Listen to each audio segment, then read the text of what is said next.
ეს ადამიანები უკვე რაღაც მომენტიდან ხო სპეცსამსახურის უფროსი იყო. თქვათ იგივე ზურა ადეიშვილი, რომელიც მანამდე ჩემთან მუშაობდა, ასევე გარდა იმისა, რომ მანამდე მუშაობდა რაღაც იურიდიულ კანტორაში, ვანო მერაბიშვილი, ეს ხალხი უცბად ჩვენი მეგობრების რეჟიმიდან გადაიქცენ სახელმწიფო პირებად ერთი და შემდეგ გადაიქცენ უკვე კონკრეტული პოლიტიკური გუნდის მომსახურეობისა და პოლიტიკური გუნდის ნაწილად, რომელსაც ამოცანა ჰქონდა ძალაუფლების შენარჩუნება. შიგნით ვიყავით და ჩვენ ვერ შევაფასებთ პირველივე დღეებში, პირველივე თვეებში ის რისკები, რომელიც გვიდგებოდა. მე მინდოდა რუსთავი გადაქცეულიყო დიდი ჟურნალისტური და არასამთავრობო სექტორის მართვის ინსტიტუტად და მათ შორის საკუთრებად თავის 24 საათებით და ყველა გაიხსენე 24 საათის ისტორია მე მგონი ხა ძალიან ბევრს ახსოვს ეს მაგალითი როცა მე მივდიოდი ასევე ქვეყნიდან საბოლოოდ იძულებული გავხდი რომ წავსულიყავი მე პირველი რაც გავაკეთე თქვა რა ბოლო აქტივი რაც იყო 24 საათი შევეცადრო გადამეცა საზოგადოებას შეკრიბეთ ადამიანები და მათ გადაეცით იყო ესეთი ტიპის შეხვედრა და მათ ყველა მხრიდან აი ამ ადამიანებმა სააკაშვილის გულის ხო მოახერხა რომ ეს გაზეთი ასად არ წასულიყო მათ კონტროლის ქვეშ დარჩენილიყო ეხლა დაშვიდეთ იცი რომ შენ ეხლა ხალხის სიმხელა ნდობა ქონდა რუსთავიო მაგრამ მათ გვევინე ვარდნილიყავი და აი რაღაც ხალხის ტელევიზია გუშინ გამარჯვებული ხალხის ტელევიზია ერხევავს იქ გაჩნდებოდა რა ვიცი მე რამდენი კაცი რა პირველივე ნაბიჯზე მე ვერ ვიცხოვრებდი ამ რეპუტაციით რომ ჩემი მიზეზით შეიძლება და სისხლი დაურელიყო შენ არ ჩათვალე საჭიროდ რომ ახალი ტალღა გაგეჩინა თუნდაც იმის ფასად რომ ტყუილების ქვეყანა იწყებოდა როცა მივდიოდი ესეთი დრამატული არ იყო არსებობდა კიდე საპირწონე აი ამ ყველაფრის რაც დღეს მივიღეთ ზურას სიკვდილმა ყველაფერი დააყენა თავდაცვა შენ წარმოგედგინე რომ ეს შეიძლებოდა განვითარებულიყო მოვლენა არა ეს ყველაზე კოშმარული სიზმარი შეიძლება წარმოგედგინე ეს არის ადამიანი რომელსაც ეს სახად თალსახად ვერ განიხილა მაშინ ჩვენ მიშას ვეძახდით არმაგედონს ანუ კეთილი ბოროტის უკანასკნელი მაქსოსი გახსოვს ეს ზედმეტსახელი ბატონო იმიტომ რომ პრინციპში ჩვენ არც ერთი სერიოზულად არ განვიხილავთ რომ შეიძლებოდა მიშა გამხდარიყო პრეზიდენტი ყველაფრისაგან გახსოვს იქ ირინა სარიშვილზე რაღაც ცუდი თქვა და ვიღაცა მცემა ხო აი ეს გახადა უზარმაზარ ივენთად ხო მახსოვს ეს ვიღაცა ხო იცი მეყოფილა ეხლა მეუნევა ბაჭერის მე ხა მეუბნებია რომ ჯონდი ყოფილა ეს ვიღაცა ბაჭერის ვირო უკრია ის ახერხებდა 9 საათიან გამოშვებაში მოხვედრას ახერხებდა ამას იმით რომ ქმნიდა რაღაც აქტივობას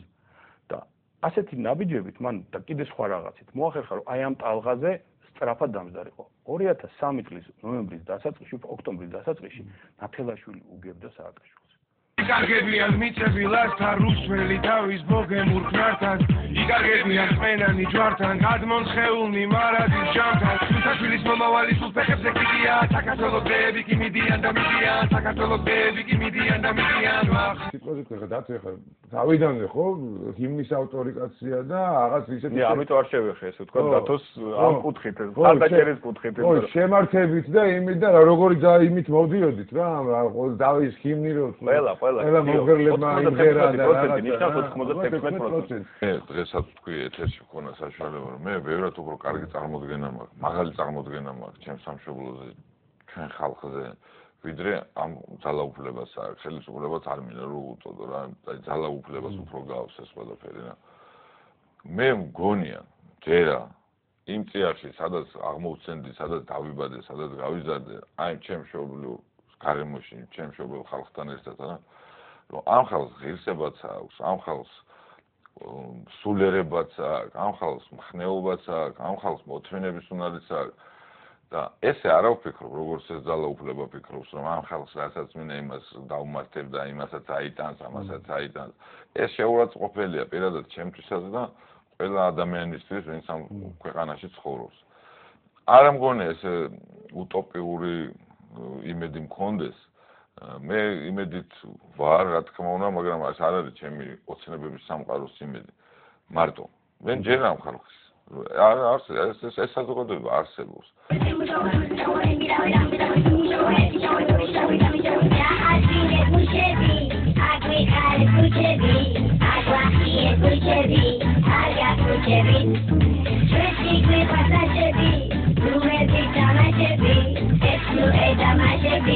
Mo i ამ ადამიანებს ყველაფერი გააკეთა რომ ეს გაყოფილიყო ერთი რაც მართლა აი ბოლოს უკვე ბოლო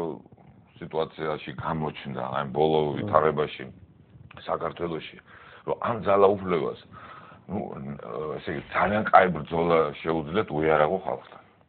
მაგარი თავის თვითონთან იარაღიანთან როგორ შეუძლიათ და იარაღიანთან როგორ შეუძლიათ ну ეს დავინახე ну მოდი პრაქტიკულად იყო ესეთი სიტუაცია რომ იყო გაბატონებული იდეა რომელსაც თესავდნენ ნერგავდნენ ესენი რომ რუსები თითს არ გაანძრევენ მეორე რასაც ესე ვთქვათ რუსებთან მიმართებაში ესე ნერგავდნენ რომ ისინი თითს არ გაანძრევენ და მე ამაზე მქონდა რამდენჯერმე ძალიან გააფთრებული დისკუსია ღიათაც მეუბნებოდნენ რუსები რომ ჩვენ ამ სიტუაციაში ფუნებრივია ყველაფერს გავაკეთებთ რუსებმა დაიწყეს პროვოცირება მთელი ამ პროცესს რუსებს პირობითად რუსებს ვამბობ მაგრამ კონკრეტულად პუტინის გადაწყვეტილებები იყო როცა კონფლიქტის აი ეს საომარისკენ წაყვანა დაიწყო ეს არის აპრილის თვე როცა მან მიიღო გადაწყვეტილება აფხაზეთთან პირდაპირ ანუ მან ესეთი გაყინული კონფლიქტი გამოიღო საკინულიდან თავისი ნაბიჯით მან დაიწყო პირდაპირი ურთიერთობის ინიციირება აფხაზეთთან მან ფაქტიურად პროცესი დაძრა და აი ამ პროცესის საით წავიყვანდით ეს უკვე ჩვენი საერთაშორისო და მათი ეს ვთქვათ ერთობლივი ბრძოლის ნაწილი იყო მაგრამ დასაწყისი ამისი იყო თუ მან ნოემბერში გადაწყვიტა ომის დაწყება რასაც მე მისი გარემოცვა მეუბნები ეს ნიშნავს რომ ძალიან კარგად იცოდნენ რუსებმა და მისი გარემოცვა იმის ქობულეთის აქვე ახალ სასტუმროს, ჭონეს სასტუმროსა და ინტურისტის პლაჟებზე და აუზებზე წორაობდნენ, ომი რო იწყება და ივლისში ამაზე საუბრობდა მე მგონი პორტის ყველა ეს მეთევზე. სინამდვილეში, ახლა კითხვაზე პასუხი რატომ? ეს იყო ავანტურა, პერსონალური ავანტურა მისი, დაკავშირებული ორ თემასთან. ერთი მან დაკარგა თავისი პირადი პოპულარობა და სკამი შეერყა კატასტროფულად. მაგიტო დაიწყო ერთი, რა თქმა უნდა, ეს იყო მიზეზი. გადაჭერა კიდევ უფრო კარგად გადავიდა. მეორე ავანტურა რაში იყო? ყველაზე მნიშვნელოვანი ჩემი აზრით ის არის, ახლა თუ ციფრებთან მივალთ, ხო? მე მესმოდა უკვე აგვისტოს მეორე ნახევარში და სექტემბერში ასევე მისი გარემოცვის მხრიდან კმაყოფილი ჟღურტული საუბარი იმაზე, რომ ჩვენ 4.5 მილიარდი მივიღეთ. ფული ვიშოვეთ. მან 400 ქართველი სიცოცხლეთ. ათეულობით 1000 ქართველის უსახლკარო დარჩენად. დათმო საბოლოოდ ამ ეტაპზე ყოველ შემთხვევაში მე ესე ვთქვათ ძალიან მოკლევადიან პერსპექტივაში თუნდაც 10 წლეულის პერსპექტივაში ვერ ვხედავ აქედან გამოსავალს დათმო საქართველოს ტერიტორიაზე 4.5 მილიარდ დოლარად ეს არის საქართველოს დღევანდელი ბიუჯეტი ანუ ერთი წლის ბიუჯეტში აი ეს ფასეულობა გადავიტანოთ ესე ვთქვათ მან აი ეს აი ამაში გაცვალა მეორე პროპაგანდისტული მანქანა მუშაობდა ერთი აი პოლიტიკური კონიუნქტურა როგორც შექმნეს და რომ თუ შენ იტყვი რომ რუსეთთან ომი არ გვარგებს ჩვენ და დიალოგი სუპის აგენტურაში მაშინ შენ რუსების გეშინია რა შიში არავის არ მოსწონს რომ შიშარაკაცი დაგარქვან და თუ თქვა ტანკი შევჭამე ლომი მოვკალი რაღაცებს იყვირებ ნამდვილი პატრიოტი ხარ და მთელ შენ სამშობლოს რომ აზეიმო ომის მოგება არის აი აქ იბომბებოდა და ბიჭები გდებოდნენ და აქ რუსთავაზე ტაშფანდური იყო გამართული ზებიათი მაჩემ გადავაშალ ხალხს მითხარ გადავაშალ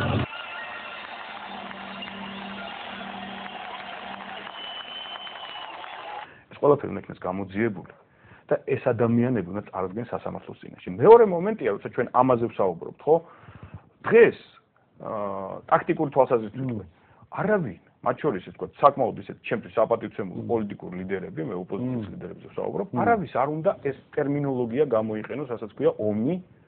ომის დაწყება, ამბობენ პროვოკაციას წამოეგო. ანუ ჩვენ თამაშობთ იმ ზონაში, რომელიც სააკაშვილს აწყობს. არის ის, როცა ჩვენ ვსაუბრობთ იმაზე, რომ კი ეს წავიდა.